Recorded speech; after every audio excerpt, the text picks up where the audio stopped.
Hello warriors, today I speak to you from the jungle of love and acceptance. Today's talk is something I'm super duper passionate about. I'm so passionate about it, I even have a tattoo on my arm. Actually, I have many tattoos on my arm about it, but this one is my favorite. And it says, be you-tiful. My whole thing that I say all the time is be beautifully unique. I love individuals. I love people that are honest. I love people that express themselves freely. I love people that are themselves and that are comfortable in their skin and aren't afraid to be themselves, even if there's going to be a backlash and 50 different battles they're going to have to fight, but they don't care because being themselves is more important at the end of the day. That is something I truly respect. I think we live in a world where being truthfully 100% yourself is not acceptable many of the times, and you end up fighting a lot of battles if you live that way.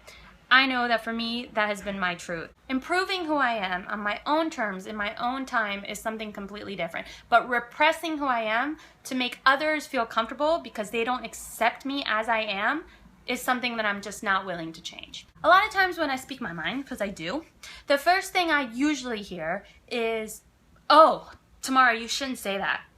Tamara, you shouldn't do that. Tamara, you shouldn't teach like that.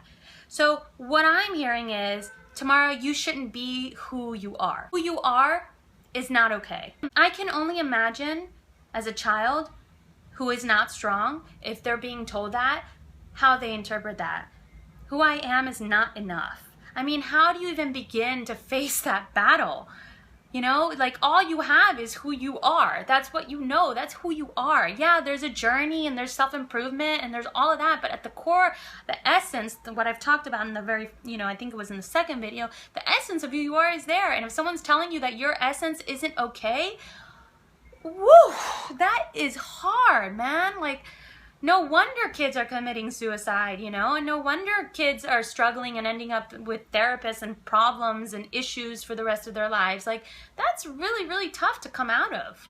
I think we have to be really careful when we tell people don't or can't or you shouldn't, because those terms are repressing who they are, and that's just not fair. I couldn't imagine living in a world where everybody plays by the same rules, that everybody dresses the same, where everyone looks the same, where everyone has to follow the same rules, where everyone reads the same books and watches the same movies and has the same opinions about everything. Like, what a boring world this would be. The beauty of it is that we're all different. We all come from different backgrounds, different cultural backgrounds, different experiences, different colors of skin, different sexuality, different likes and dislikes. I love traveling the world exactly for that reason. I love seeing how other people live and what other people believe in and how other people choose to see life. I find it completely intriguing, and every time I travel, I come back home and it changes something in my head and I think, oh, I should try that, or I should see what that feels like for me. And then in trying that and opening my mind to these other possibilities and other ideas, which I might not even agree with, it doesn't matter. It changes me. It makes me think. It evolves my mind. It just goes, whew. This thing with fame and putting people up on a pedestal and making some people more important than others, the whole term VIP, which I think is ridiculous. I just don't agree with it. I just don't understand how someone could be more important than someone else. I don't understand how someone's opinions could be more valid than someone else. I sometimes think that maybe people react that way so harshly to my opinions because maybe it makes them look at their lives and their truths and maybe even think like, wow, I would love to live that freely, but I'm afraid. And I get that fear. I get that fear because I'm not gonna lie, like, I get told pretty much every day that I shouldn't do that, or I shouldn't say that, or I shouldn't be like that. I shouldn't cut my hair like that. It's like, why shouldn't I?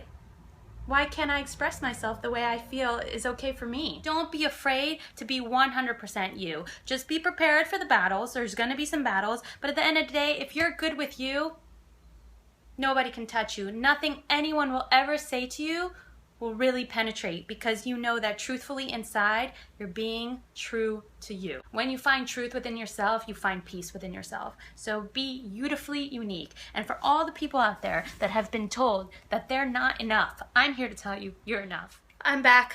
I've recuperated. I told you I was passionate about it. I just really want to make this message clear, especially to my young warriors out there. I really do want to tell you that you're enough. You're enough the way you are. You are so beautiful the way you are. Never doubt that.